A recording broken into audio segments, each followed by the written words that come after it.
Look around you. Here in the 7th Cavalry, we have a captain.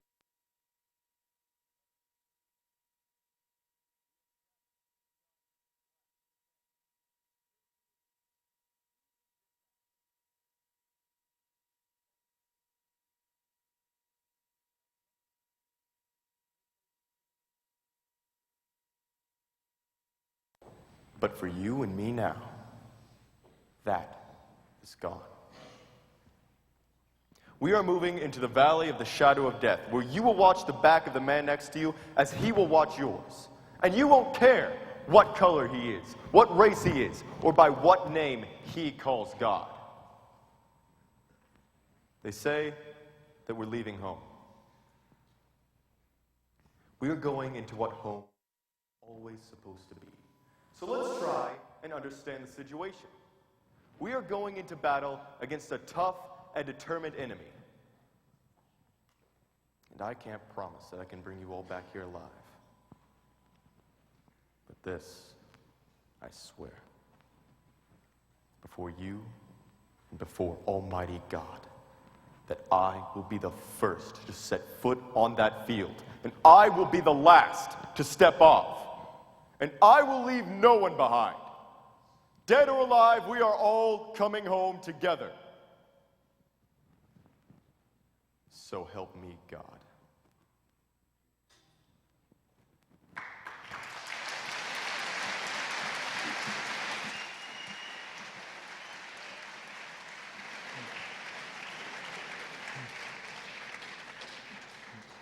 Please stand for the presentation of the flags, followed by the singing of our national anthem by what?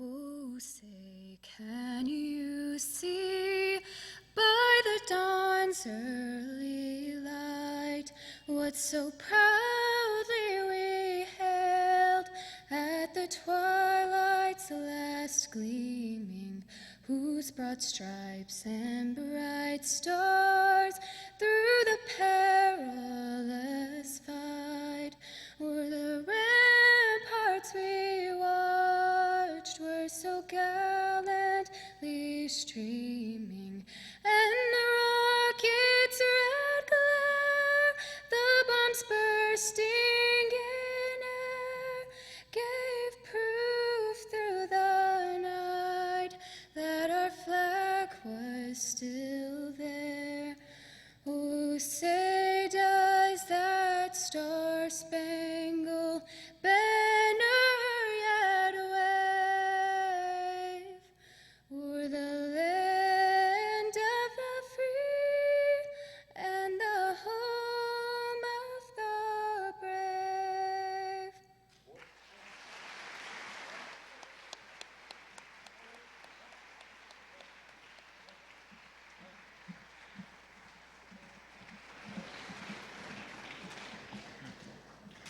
Please be seated. Pointer. Welcome to our 11th annual Hour with the Hero ceremony. We are pleased to introduce to you Mr. Ray Pointer.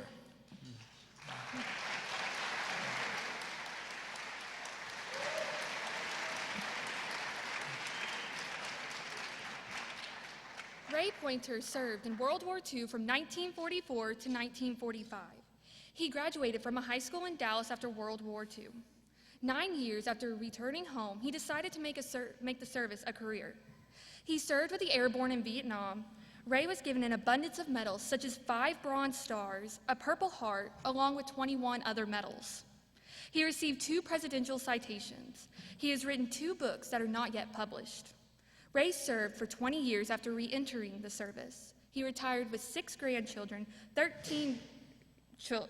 6 children, 13 grandchildren, and 22 great-grandchildren. Please give a warm welcome to our special guest, Mr. Ray Pointer.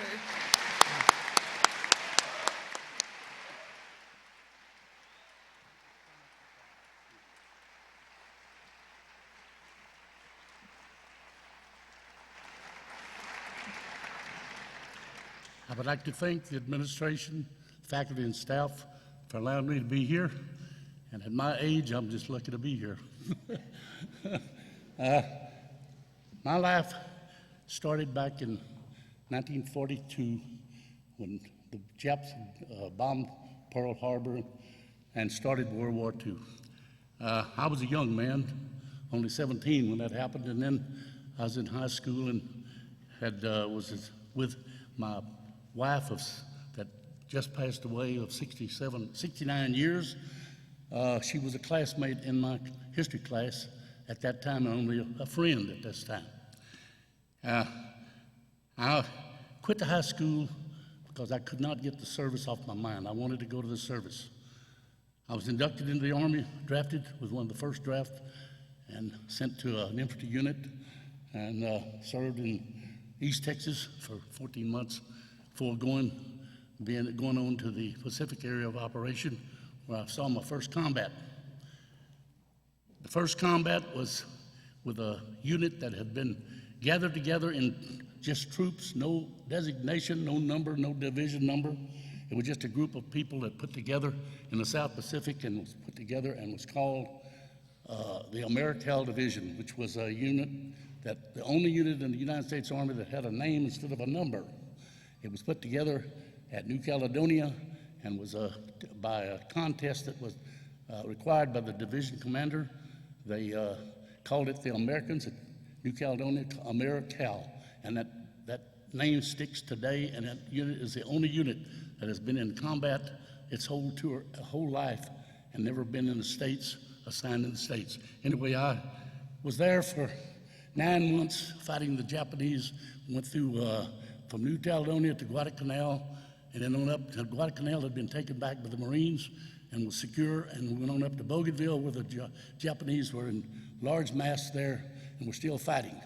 The Marines made the landing and secured the island, and the Japanese were pushed back on the backside of the island, but we were still making long-range patrols, as much as 10 miles into the jungles, where you could only go forward or backward. There was trails. There was no way you could go to the left or right because of the thick jungles. Anyway, that's where I saw my first combat there, and the first American that was killed with my unit. We had 3 men killed, and we got ambushed. We got 3 men killed, and after coming back to the main camp perimeter where the troops were quartered, we were ordered to go to the Philippines, where MacArthur had ordered the attacks on the Philippines, and the Philippine Islands was in conflict at this time. We landed at Leyte, Tacloban, Leyte rather, and went up to Ormoc and fought for a couple of months until we were pulled back into a marshy area to make a landing, be re-equipped and make a landing on Cebu, the largest island in the Philippine Islands. And it was this time that we were placed on the motherships with these carriers. They called them LVTs. They were carriers, platoon carriers that carried about a platoon of men in each one of them. There was 6 of them on our mothership, and we were taken by ship to the discharge point for the landing. And after a heavy bombardment from the Navy, Air Force, and the constant bombing of the beach area by hundreds and thousands of bombs and shells, we were on our way in, lined up to hit the beach. We hit the beach about 8:30 that morning, and at the time, we didn't know it at the time, but the Japs had put 500-pound bombs as mines in the beachhead. And on my right flank, I was on a LVT on the left flank, and we had of course, we were still in the vehicle when we hit the beach. These vehicles were pulled by tracks, and they went from the water out into the land and then continued on into the land. And well, our LVT got through the minefield, but the 10 on the right were blown up on the beach, and the beachhead was stopped, and there was no more forward movement at that time. We got into about 1,000 yards. We run into a Japanese platoon we wiped them out and then contacted our unit. And then for the next 2 or 3 months, well, from March until, that was March 24th, 1943. And we went on from there to attack the Japanese who had taken defensive positions in the high hills above Cebu City. It was at this place where we attacked for 3 days. Finally, the third day, we finally got to within 75 yards of the Japanese positions. And we could not go any further because it became dark. You couldn't see your hand before your eyes. And we was lined up in a skirmish line, and there was a G company on our right, was our sister unit that was stacking with us. We got the orders to take that hill at all cost from the battalion. Well, we were in the dark. Only way you could know there's anyone with you, you had to shoulder him, either rub shoulders next to him after we fixed bayonets and started up the hill on a signal. The Japs threw everything they had at us. They threw bombs, they threw grenades, and one of them came within 10 feet of me, right in front of me, and blew up and got me. I was wounded in the nose and the chest and the neck and the arm, and I still carry those shrapnel, some of it today. Anyway, I was wounded and thrown back into a shell hole, laid there, and I figured we was going to be wiped out because the Japanese came around behind us and came by, was sticking all the dead and wounded, and they tripped over my foot and passed me up. And I thank God this day for that, because I think God was watching after me. And I give my credit to God. And I was very impressed with what the man said here, introducing us about if my people will, I think of 1 Corinthians, or rather Corinthians, where it says, if my people will humble themselves and he will heal our land. And that's truly, and turn from their wicked ways, they will heal our land. Anyway, go on. After this, I laid there until the next day about 11:30, and they found me. I found me and took me to the hospital, and then the medical tent where they give me first aid and wrap my wounds. I had almost bled to death. I soaked up everything in blood. My nose was bleeding real bad because I had a penetration through my nose, and they fixed it. Anyway, then they evacuated me by plane to Leyte, where I was received surgery, and I was assigned to a ward there, and they put me to, it was a MASH unit, and they put me to sterilizing the surgical instruments, and while I was there. And that's where they come by and threw a Purple Heart on my bed and says, there's your Purple Heart. That's where I got my Purple Heart. That was Friday the 13th of April, 1945. And by the way, President Roosevelt died on the 12th, that night, where I was wounded. And I remember that to this day. Anyway, it was after this that I came back to the unit. We finally was in a convalescent hospital for 2 months, and we got together because they was working us to death. They was using us as details and working us convalescent from our wounds. We got the Navy and hitched a ride back to our unit in Cebu, and it was there where I joined the unit again, and they had pushed the Japanese all the way back across the islands, and the Japanese had quit fighting. They figured they didn't want to fight anymore, and it was there that my first real unit by the way, they promoted me to sergeant and then to staff sergeant right away because there was none of the new troops were combat personnel. They hadn't seen any combats. So I had a new squad of new men, and my first mission was to knock out a machine gun nest pretty close by that was holding up the company. I laid down a base of fire with 2 Browning automatic rifles, took 5 men with me, and we flanked the Japanese position and threw grenades in and killed them and run them off. And that was the first combat that I had after I became a sergeant. It was after this that we were pulled back into the perimeter around Cebu City, and after a couple of classes, we heard about the atomic bomb being dropped. And of course, this was in early August of 1945. Well, this was kind of strange to us because we knew that we were being prepared for the invasion of Japan. And then Japan had not surrendered yet, but there was a plan that had just been released. In fact, I'm giving the school a copy of this plan. It was 1945, in November of 1945, there was a massive armada of over billions of troops were going to attack the mainland of Japan. And Japan had planned to defend its country with everything from man, woman, and child. And this was a plan that did not come off because on our way to make this invasion after we left Cebu and left the Philippines for this invasion, the USS Missouri pulled into Tokyo Bay, and that's where the peace treaty was being signed. As we approached the area, we passed the USS Missouri and saluted the ship as we went by. We went on in and landed on September the 8th of 1945 and became an occupation troop, helping the Japanese get back to life. And then after that, 2 months there, on occupation duty, I was sent home and discharged in 1945, December the 10th, just before Christmas. Well, I got out of the service and I got advised to go back to school. I went back to school, finished my education, went 2 years of Universal Technical Institute learning power plant engineering and electronics.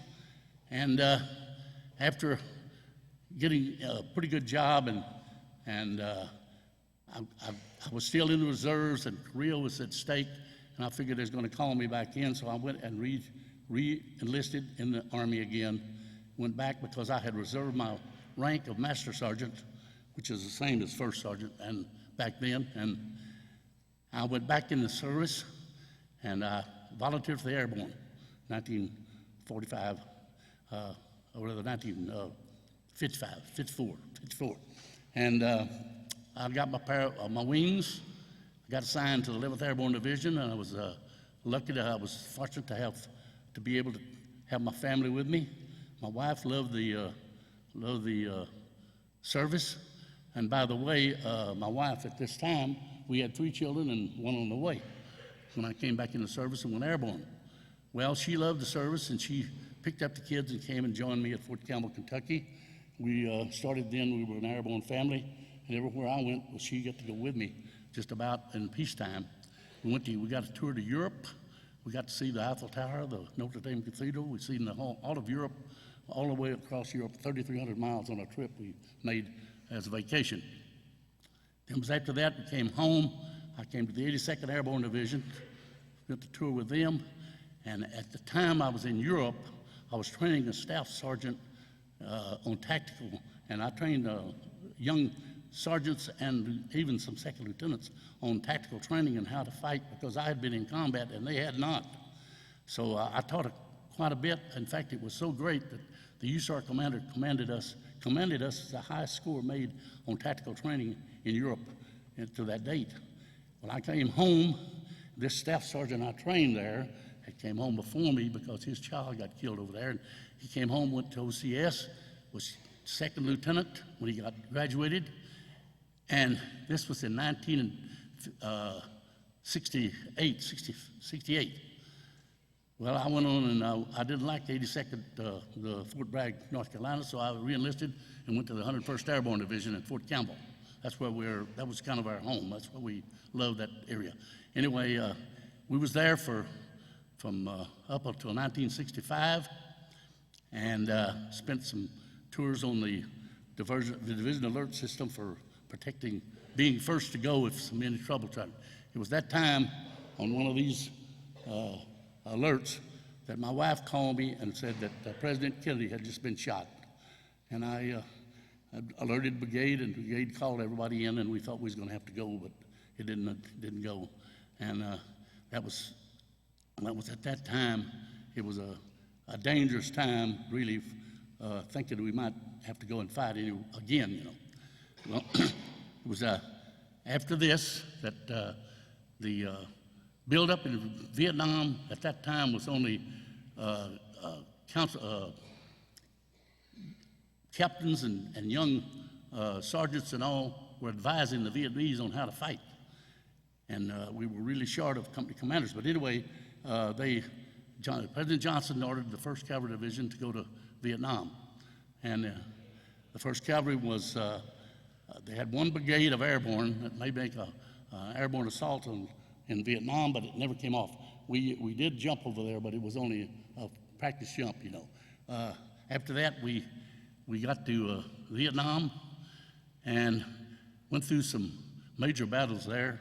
One of them was Operation Crazy Horse. I was there when the Ia Drang Valley was attacked. I know all about that, and it's not like people know about it as to what really happened. I don't want to get into that because that's not right. Anyway, I spent that tour, and my first company commander, this captain of my first company commander was the sergeant who had made captain and came to me as my company commander, which was a gift from God because he saved my life in one of the battles. It was a real harsh battle where only 2 of us were left, but this captain came down and got us out, saved my life. And it was after this that I was the second company commander there on my first tour, and we had the highest kill rate of any unit in Vietnam with no casualties. We killed 134 VCs and did not have one man wounded or killed in that attack. They attacked us, but what they did, they ran in, we planned what was called a mad minute, they call it. Because everybody in their position and signed their fields of fire at the time of the countdown at the beginning of morning nautical twilight. And the Vietnamese thought that they had been discovered, and they walked into this, and we killed 134 of them before we finally captured the company commander and 5 or 6 that was left in this battle. That was the highest rate of kill of any unit in Vietnam without a casualty. On my second tour, I came home. I went to El Paso, Texas, and I recruited airborne troops for airborne assignments, and they sent me back to Vietnam with the 101st Airborne Division. I went back to Fort Campbell and joined the 101st again, and at that time the 101st was deploying to Vietnam. That was when just before the Tet Offensive.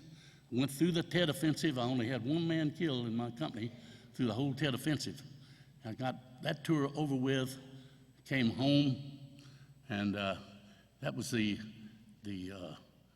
ending of my combat tour in World War II, Vietnam. But then I was at Tulane University doing recruiting for the ROTC and teaching military science there. When I turned the wrong page on a major, he didn't like me too much, and he said he was going to send me to Korea. He did too. He knew somebody in the Pentagon, and I ended up going to Korea. And I spent a tour in Korea where it was, I guess, the worst tour I ever made because drugs were so bad over there and all. Anyway, I won't get into that. That's not military.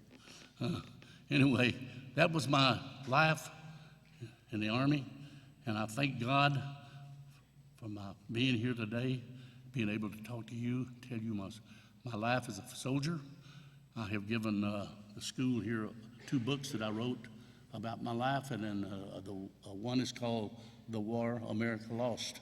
It tells about how the politicians, the leaders, important people, even Audie Murphy, and it goes back and tells all their aspects, all the information about why we should not have been in Vietnam and why we lost Vietnam. And the reason we lost it wasn't because we wasn't fighting, it was because President Nixon pulled us out before we got the job done.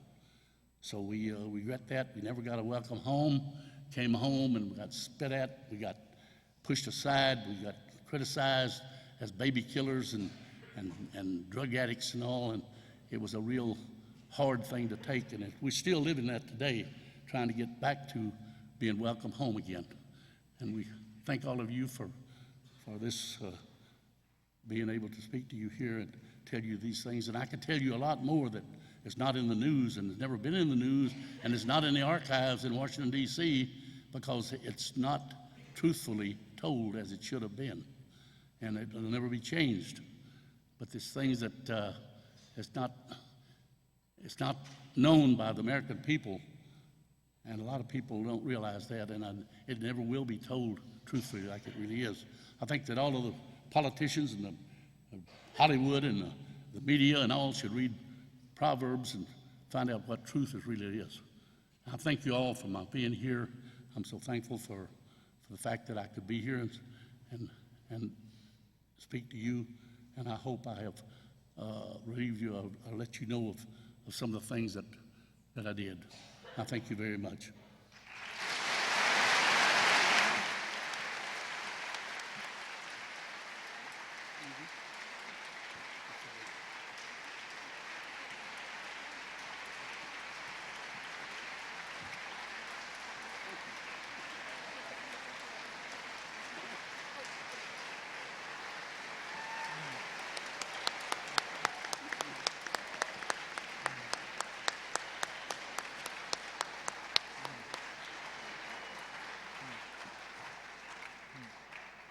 At this time, we would like to thank our Veteran of the Hour, Ray Pointer, for sharing his story with us. We are honored to have you here today.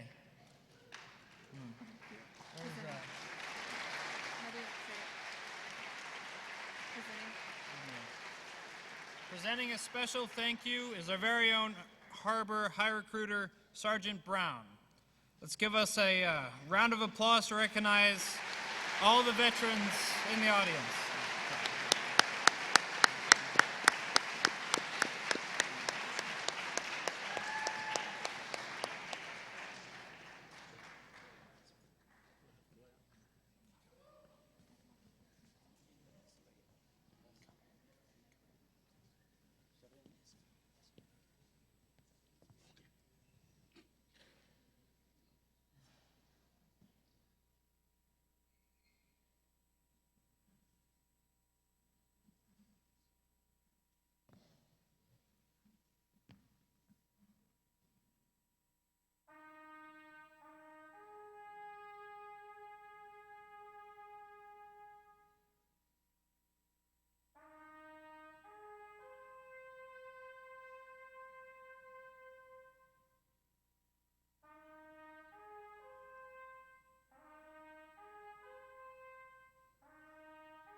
On behalf of Har-Ber High at East, thank you for attending today.